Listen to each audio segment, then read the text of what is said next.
Cześć, dzień dobry, witam po krótkiej przerwie. Jak widzicie, nastąpiła pewna zmiana scenerii. Siedzę w ogrodzie. Siedzę w ogrodzie, ponieważ to jest najpiękniejszy moment w roku w naszym ogrodzie, ponieważ kwitnie wiśnia. Ona właściwie już przekwita, te kwiaty nie są już aż takie soczyste, jakie były jeszcze parę dni temu, ale chcę się tym nacieszyć, dlatego jestem tutaj. Mam też drugi powód do radości. Dowiedziałam się w czwartek, przedwczoraj, że udało mi się uzyskać dofinansowanie do remontu zabytku z puli powiatowego konserwatora zabytków. Jest to temat, który wiem, że wiele osób interesuje. Kilka osób już do mnie dzwoniło, zapytać, jak to właściwie wygląda, jak to się robi, jak uzyskać takie dofinansowania. Więc o ile oczywiście, że nie jestem ekspertem, to jest pierwszy raz, kiedy próbuję to robić, to chcę się podzielić informacjami, które udało mi się uzyskać. I chcę też powiedzieć kilka słów o tym, że współpraca z konserwatorem, czy fakt, że budynek, którym się zajmuję, jest objęty kontrolą konserwatorską, to niekoniecznie jest coś złego.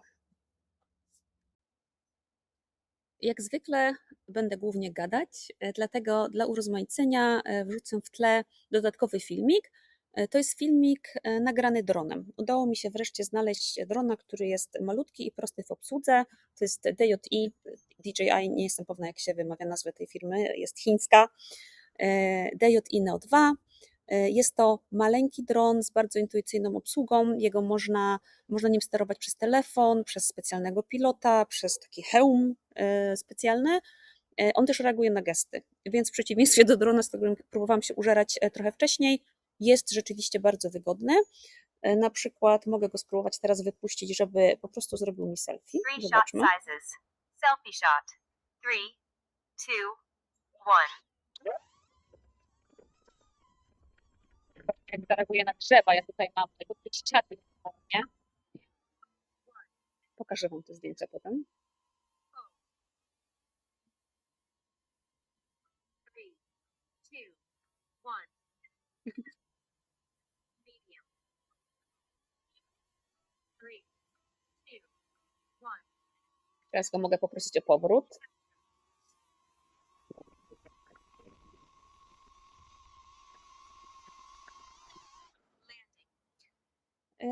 Więc tyle. Więc ja będę opowiadać o dofinansowaniach, o pracy z konserwatorem, a w tle będziecie widzieli moje pierwsze amatorskie próby pokazania tego domu z powietrza. Pewnie możecie wyobrazić sobie reakcję mojej rodziny i przyjaciół, ale przede wszystkim rodziny, na informację, że zamierzam kupić zabytek. Stary budynek objęty kontrolą i opieką konserwatora zabytków.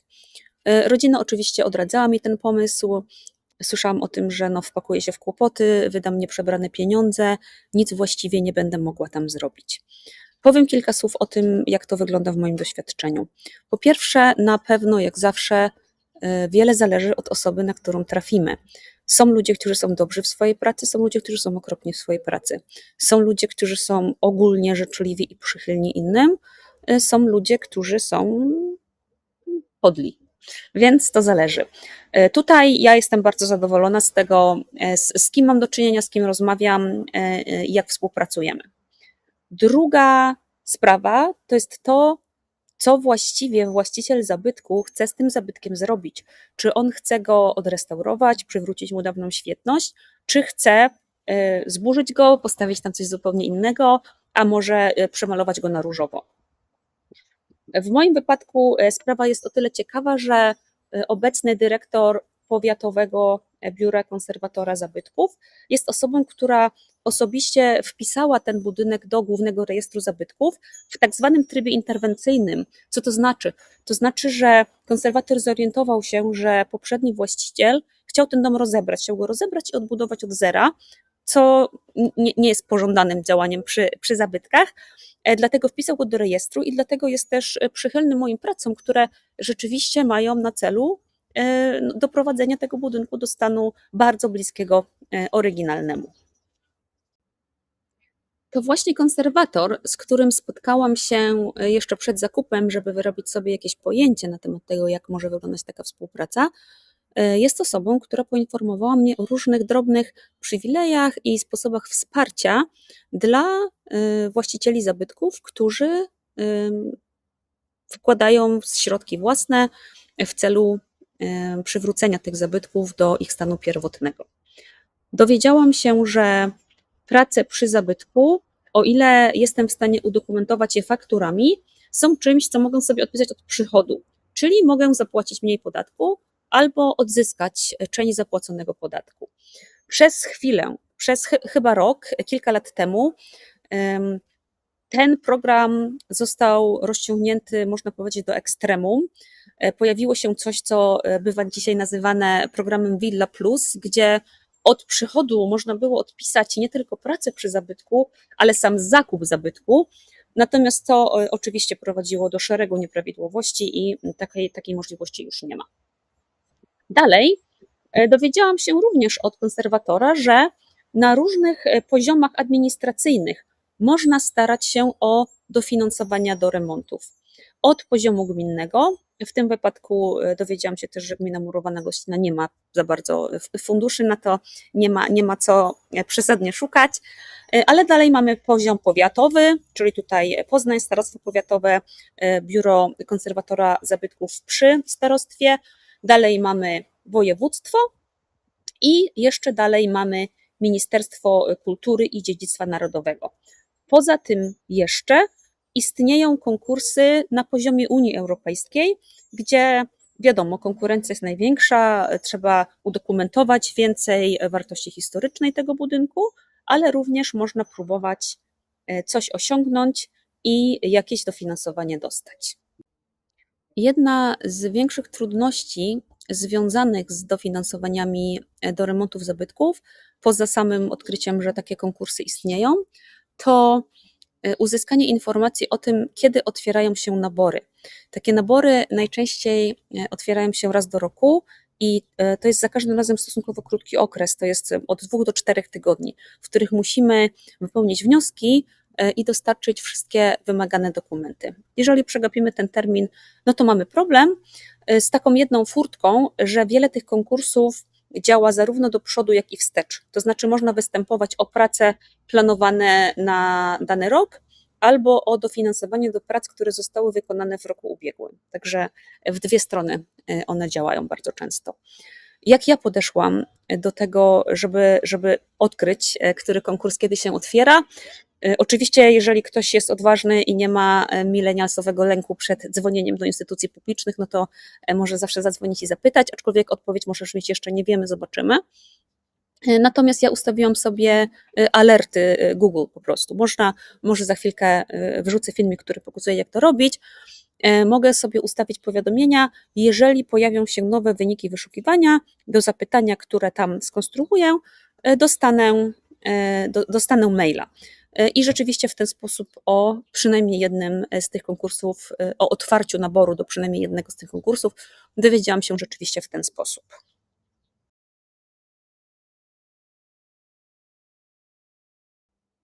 Zacznę od krótkiej opowieści o poziomie powiatowym. To jest ten poziom, na którym udało mi się uzyskać trochę dofinansowania. Tutaj w Poznaniu można wystąpić o maksymalnie 70% dofinansowania prac planowanych na dany rok. Ja w tym roku, już o tym wspominałam, planuję w uproszczeniu naprawić fundamenty w tym budynku. To jest bardzo skomplikowana i bardzo droga sprawa, ponieważ dom jest na bardzo stromym zboczu, z trudnym dojazdem i fundamenty rzeczywiście są solidnie uszkodzone.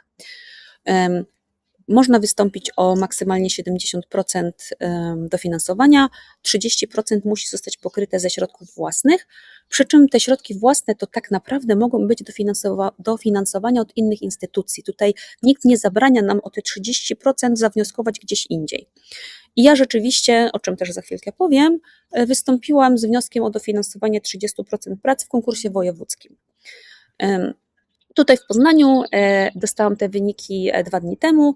Wiem, że przyznano mi około 30%, czy 1/3 tego, o co wnioskowałam, czyli finalnie 20 kilka procent tych prac, które zamierzam wykonać, będzie finansowane tutaj przez Biuro Powiatowego Konserwatora Zabytków. Co jest kwotą z jednej strony stosunkowo małą w porównaniu do całości, natomiast ja to traktuję to jako pieniądze z nieba, więc bardzo się cieszę i bardzo jestem za to wdzięczna. Tutaj w powiecie nie mamy w tej chwili jakiegoś dedykowanego systemu do składania wniosków o dofinansowania możemy sobie ze strony pobrać szablon wniosku, no i musimy ten szablon wypełnić. Tutaj oprócz takich podstawowych informacji o tym, kim jesteśmy i o jaki właściwie budynek chodzi, może warto wspomnieć, że w tych konkursach startować mogą osoby prywatne, osoby fizyczne, ale też firmy. Na pewno jesteście świadomi, że sporo tych dofinansowań dostaje też Kościół. Dużo zabytków oczywiście jest pod opieką Kościoła. Co z ciekawych rzeczy w tym wniosku? Musimy uzasadnić istotne znaczenie historyczne, artystyczne lub naukowe tego budynku dla powiatu poznańskiego.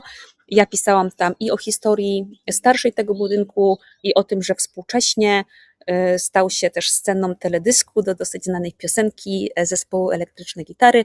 Dzieci wesoło wybiegły ze szkoły. Zresztą o tym niedługo też wrzucę krótki filmik. Dalej musimy przedstawić kosztorys, co my właściwie chcemy zrobić przy tym budynku i ile będzie to kosztowało, oraz załączyć sporo dokumentów. Musimy załączyć kopię decyzji o wpisie do rejestru zabytków, czyli udowodnić, że mamy do czynienia z zabytkiem. Musimy udowodnić, że jesteśmy właścicielem tego budynku. Tutaj się przydają takie rzeczy jak akt notarialny albo księga wieczysta. Kosztorys, już o tym mówiłam. Pozwolenie konserwatorskie oraz pozwolenie na budowę. To jest dosyć istotne, ponieważ to nie są dokumenty, które się uzyskuje od tak, więc trzeba być przygotowanym. Jeżeli będziemy próbowali to wszystko uzyskać pomiędzy momentem otwarcia konkursu a finalnym terminem, no to możemy po prostu nie zdążyć. No i tutaj jeszcze w konkursie powiatowym z takich istotniejszych rzeczy to jeszcze musimy dołączyć zdjęcia. Zwracamy się do urzędu z takim pakietem informacji, no i czekamy na to, czy uzyskamy dofinansowanie. W moim wypadku ja wiem właśnie, że dofinansowanie zostało przyznane, natomiast fakt, że jest ono mniejsze niż to, o co wnioskowałam, powoduje, że musimy zmienić warunki umowy. Mój wkład własny musi być większy i teraz ja mogę albo zadeklarować, że rzeczywiście pokryję tę brakującą sumę ze wkładu własnego, albo możemy jeszcze negocjować zmniejszenie zakresu prac. Dalej mamy poziom wojewódzki. Na poziomie wojewódzkim nie wypełniamy już formularza, tylko logujemy się do systemu. Musimy utworzyć sobie konto w systemie Witkac, witkac.pl, wyszukać interesujący nas konkurs i tam widzimy pełną listę dokumentów, które należy załączyć, żeby wziąć udział w danym konkursie. Te dokumenty są tak naprawdę bardzo podobne informacje musimy przedstawić. Pamiętam, że tam dodawałam jeszcze wypis z rejestru gruntów, co nie było potrzebne w starostwie powiatowym, natomiast podobnie jak różne odpisy z ksiąg wieczystych, jest to dokument, który dosyć łatwo i dosyć szybko możemy załatwić przez internet, więc nie jest to jakaś wielka przeszkoda. W obu konkursach, ja właściwie nie powiedziałam o tym wcześniej, jest troszeczkę więcej pól, które muszą wypełnić, czy dokumentów, które muszą dostarczyć przedsiębiorcy. Jeżeli jesteśmy osobą fizyczną, to musimy zebrać trochę mniej informacji. No więc tak jak powiedziałam, w tym konkursie wystąpiłam o 30% dofinansowania. Tak w ramach nauczki myślę sobie, że może powinnam było wystąpić o więcej i w momencie, gdyby przypadkiem zostało mi całe to dofinansowanie przyznane, no to wtedy powiedzieć, gdybym dostała całość tego, o co wnioskowałam w powiecie, że ojejku, jednak potrzebuję trochę mniej. W tym momencie oczywiście to mi się już na pewno nie zepnie do 100%. Ten konkurs, ogłoszenie wyników będzie miał w maju. Nie mam pojęcia, czy coś mi zostanie przyznane, natomiast wiem, że jeszcze mój wniosek nie został odrzucony, ponieważ kilka dni temu zostałam poproszona o dosłanie jeszcze jednego dokumentu, który przeoczyłam, że jest niezbędny. To był właśnie taki oficjalny odpis z księgi wieczystej. Także zakładam, że mój wniosek przynajmniej nadal jest w grze. Dalej mamy poziom ministerialny. Ministerstwo Kultury i Dziedzictwa Narodowego ogłasza konkurs na ochronę zabytków. No i tutaj znowu musimy sobie utworzyć konto w systemie. Tym razem ten system nazywa się SOP Programy przez stronę ministerstwa i musimy załączyć wszystkie wymagane dokumenty. Jak można się domyślać, tutaj do wypełnienia jest najwięcej pól, najwięcej informacji trzeba podać, co jest oczywiście związane z tym, że mamy większą konkurencję. Właściciele zabytków z całej Polski mogą się ubiegać o dofinansowania. Typ informacji jest dosyć podobny. Ja wystartowałam w tym konkursie, dlatego że ten konkurs jest jedynym z wymienionych przeze mnie konkursów, w którym można występować o dofinansowanie również prac projektowych. W większości konkursów dofinansowanie można dostać tylko do realnych prac budowlanych. Tutaj dozwolone są też prace projektowe. Ja rozmawiałam na ten temat z kilkoma osobami zaangażowanymi w tematy dofinansowań i rozumiem doskonale, dlaczego lokalna administracja nie chce inwestować w projekty. Po prostu zdarzało się, że ktoś dostał dofinansowanie do projektu i nic więcej nie zrobił. Te pieniądze zostały wyrzucone w błoto. Zdarzało się, że ktoś zrobił projekt po to, żeby drożej sprzedać nieruchomość. Dlatego na poziomie lokalnym to jest praktycznie niemożliwe, żeby takie dofinansowanie dostać. Na poziomie ministerialnym można próbować. Ja próbowałam, natomiast mój wniosek, z tego co rozumiem, został odrzucony z powodów formalnych, to znaczy nie załączyłam takich rzeczy jak pozwolenie konserwatorskie czy pozwolenie na budowę. Ja tych rzeczy oczywiście nie miałam, dlatego że konserwator nie wydaje pozwolenia na prowadzenie prac projektowych, a pozwolenie na budowę można dostać dopiero po przedstawieniu projektu. Wydawało mi się początkowo, że to jest jakiś paragraf 22, natomiast dzisiaj tłumaczę sobie tę historię tak, że pewnie dofinansowanie prac projektowych można dostać, ale już po tym, jak one zostały wykonane i mamy to pozwolenie na budowę, czyli jest dowód tego, że coś się z tym projektem dzieje. Dlatego w tym wypadku pogodziłam się z porażką, pogodziłam się z tym, że ten mój wniosek to nawet nie to, że on dostał mało punktów, nie został zakwalifikowany.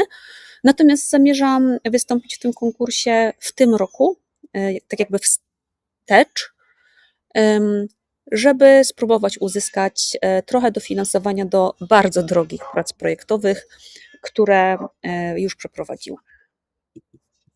No i co? Na samym końcu mamy jeszcze poziom unijny. Na ten temat nie mam za dużo do powiedzenia, dlatego że nie rozpoczęłam jeszcze poważnych przygotowań do udziału w tym konkursie. O ile mi wiadomo, nabór otwiera się jesienią i no, tak jak można się domyślać, im wyżej, tym więcej konkurencji, tym poważniejsze argumenty musimy mieć w ręku, żeby uzasadnić wartość tego zabytku i powody, dla których uważamy, że ktoś powinien nam go dofinansować. Ten konkurs unijny nazywa się Feniks. Jak przystąpię do tego, jak zacznę wypełniać formularze czy systemy, to pewnie o tym troszeczkę opowiem. To właściwie tyle na dzisiaj. W najbliższym czasie spróbuję wrzucić jeszcze 2 filmiki. Jeden o samym Głęboczku, o tym, co to jest za miejscowość, co tam się dzieje, jakie ciekawe historyczne miejsca można znaleźć na terenie tej malutkiej miejscowości. A drugi filmik, który mam w przygotowaniu, to jest historia o teledysku i o tym, jak to się stało, że zespół elektryczny gitary nakręcił teledysk właśnie tam.